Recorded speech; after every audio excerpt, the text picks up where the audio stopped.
Morning बच्चों, चलिए हम अगले प्रश्न की ओर चलते हैं। ये भी बहुपद से है। प्रश्न है द्विघात बहुपद 5y² माइनस 3y माइनस 6 के शून्य ज्ञात करें। बहुपद से तकरीबन 7-8 मार्क्स के अंकों के सवाल आते हैं, ऑब्जेक्टिव और सब्जेक्टिव मिलाकर, इसलिए इंपॉर्टेंट चैप्टर है। बहुत आसान चैप्टर भी है। अगर जो बच्चे इसको बना देते हैं वो आसानी से मार्क्स गेन कर पाएंगे। ये सवाल है कि द्विघात बहुपद के शून्य ज्ञात करें। अब ना शून्य निकालना बहुत आसान है, लेकिन जो कमजोर बच्चे हैं उसको निकाल नहीं पाते हैं। चलिए इसके लिए हम अलग विधि, दूसरा विधि से बनाएंगे। इसको हम हल करते हैं। सबसे पहले पी ऑफ एक्स बहुपद क्या दिया हुआ है? P of X 5y²। P of Y होगा यहाँ, क्योंकि y दिया हुआ है बहुपद में। P of Y 13y minus 6।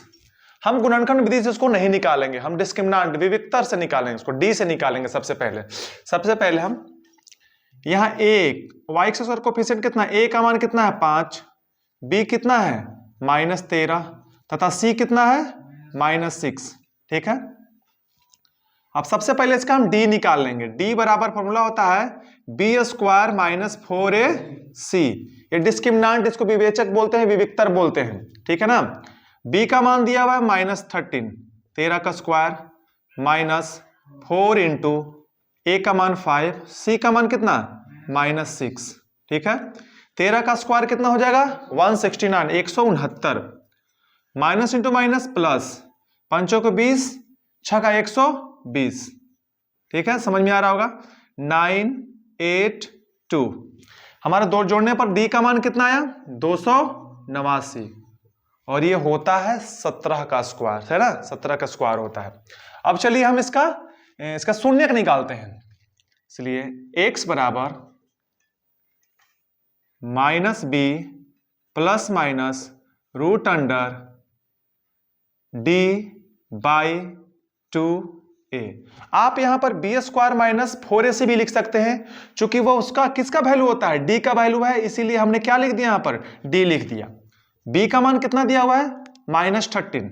Minus into -13 plus minus, क्योंकि हम जानते हैं प्लस माइनस लिखने का रीजन होता है, जब भी कोई रूट से बाहर निकलता है तो उसके साथ प्लस और माइनस दोनों साइन साथ में निकलता है। d का मान कितना दिया हुआ है? 289/2 इंटू a का मान कितना दिया हुआ है? 5।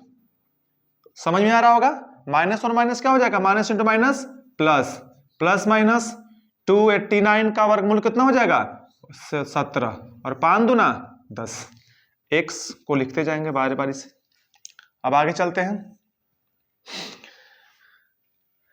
x बराबर एक बार प्लस को लेके चलेंगे और एक बार किसको लेके चलेंगे? माइनस को लेके चलेंगे। यानी 13 प्लस 17/10, 13 माइनस 17 बाई कितना? 10। x बराबर 17 और 13 जोड़ेंगे तो कितना आएगा? 30। कितना आएगा? 30/10, 17 में से 13 गया, यानी 17 ज्यादा बड़ा है, इसीलिए यहां पर हो जाएगा -4/10। ये 3 मरतबे कट जाएगा, 2 दूना 4 और ये 2 5 10। इसलिए यहां x का दो वैल्यू कितना आ गया? 3, -2/5। एक और विधि से इसको बनाया जा सकता है, गुणनखंड विधि से। इसके बराबर हम 0 डालकर इसको गुणनखंड विधि से इसको हम बना सकते हैं, वो भी आसान है। अगले वीडियो में हम उसी विधि से इसको हम दोबारा बनाकर आपको हम बना रहे हैं। इसका अगर अगला पार्ट देखना होगा नेक्स्ट वीडियो में आप देख सकते हैं। आशा करता हूं कि समझ में आ गया होगा। धन्यवाद।